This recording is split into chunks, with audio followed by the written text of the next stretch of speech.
ang kilig eh. Nahanap yan sa... Talaga ba? Opo! Nahanap yan sa trabaho, Ha? sa pamilya. Siyempre, kapag binibigyan ka ng puri ng supporters mo, kinikilig ka, Ano ba? sabi daw po ni Joros sa CR din. Siyempre, pag finally, di ba? Ito si Joros kung ano-ano. Iba naman yung kilig mo, no? Yun po. Hindi, I mean yung totoong kilig, yung romantic kilig, namimiss mo bang kiligin? Yung ikaw mismo as Jasmine. Ha? O may nagpapakilig na ba sa'yo bago? ano lang, siguro, kung ano po yung yes, kaalam mo, Ano?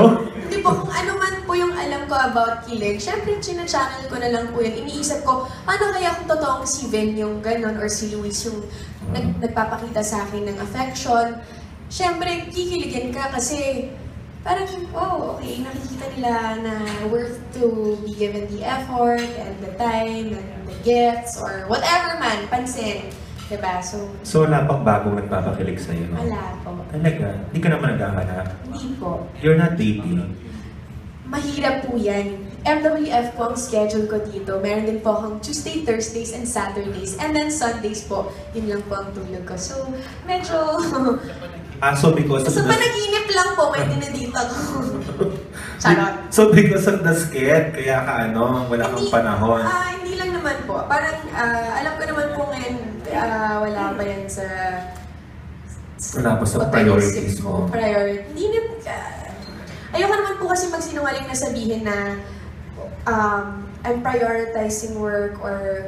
Sinungaling ba pag sinabi mo? Hindi naman po, pero I just really want to be honest and say na there's nothing happening in that department, so that's not where my eyes are looking. Yun.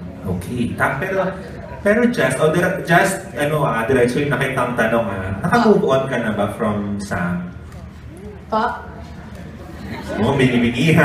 Time heals all things. Come again?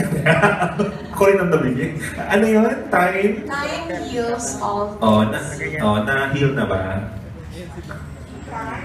Time heals all things. Hindi pa. So hindi pa. I don't know, I think I prefer not to discuss things about that anymore because I think it's quite unnecessary. Okay. But are you friends? Yes po. Okay.